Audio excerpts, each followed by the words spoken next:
Yeah, I'm Matt. I'm a product design engineer working here at Fireco. Been here 3 years now and been involved in multiple projects. One main project is what I'm talking about today, is our DorMag Pro new product release, which is coming out soon.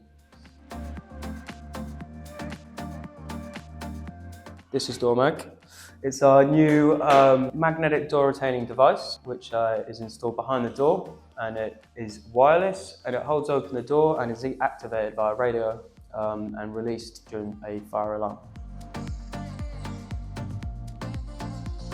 Most of the magnetic retainers on the market at the moment are wired-in solutions. So the idea of our magnetic door retainer is that it would be wire-free, so it's operated by battery packs, so 3 lithium-ion disulfide cells. Yeah, the idea, nice and easy installation, wire-free solution. So imagine this is on the wall, and this is fitted on the door. Simple solution to latch open the door. So imagine that's now, the door's open and latched. And then to release it, just as easy, you press the button and the magnet pulses, meaning the keeper and the door release.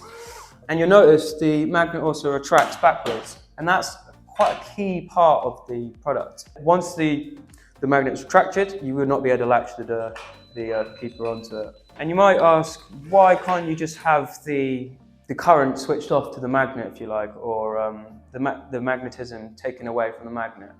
Now the problem being is this works by there's a permanent electromagnet in there, and you deliver a current to that magnet. Now because it's a battery operated device, if you continuously fire a pulse through that magnet with a current flowing through it, it means you're going to drain through your batteries really quickly. So the big part of the project is trying to overcome that, and that is why you also retract at the same time. The key thing is, in that state, it's now not using any excess power. It's not using anything but its quiescent current to detect its transmitter. The initial brief was quite open, which was a good thing. I mean, there was a lot of freedom within the project. We really wanted to design something with the form and looks at the main epicenter of the project, and the engineering would follow that. I think people sometimes see compliance, oh, I've got to now fit some ugly wired-in solution or even a battery-powered solution just because of compliance. But no, you can work within that standard and release something which still helps you and is still compliant, but it also still looks nice on the door or on your wall. That was, again, a key part of that.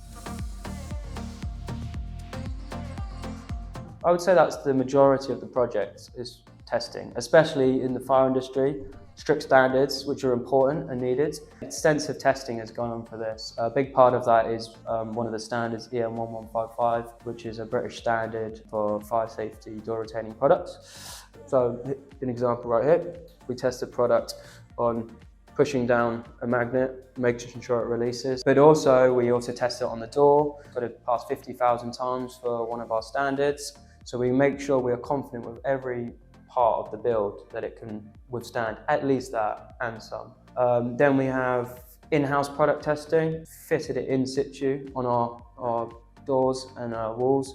And then we've been rolling it out to beta site customers willing to help us out, take on the product, whilst we monitor it and get feedback and make improvements in the firmware or hardware until we're happy on a comfortable release of the product within the market.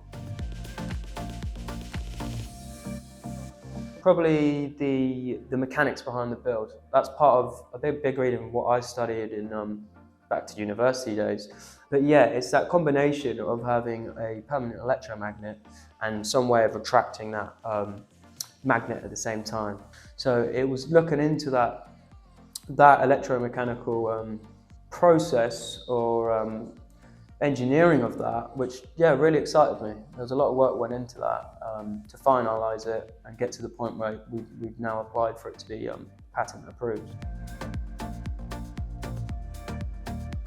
So the Pro part of the project, if you can see back here, we have our Pro Hub. And that's essentially a transmitter which is connected to your fire alarm panel. If the alarm is triggered, or the alert is triggered as well, it basically transmits a signal which is between 433 and 434, which is a regulated frequency within the UK, and it will trigger the unit to essentially pulse its magnet, unlatch the door, and also cause the magnet to retract, so it's now no longer in an latchable state. That's the pro side of the product. The good thing with the radio activated device, it's not impacted by any noises, which a lot of other products on the market are. Certain premises that is more useful, but if you're looking for a solution which is independent of audio around the building, then the radio option is probably the route to go.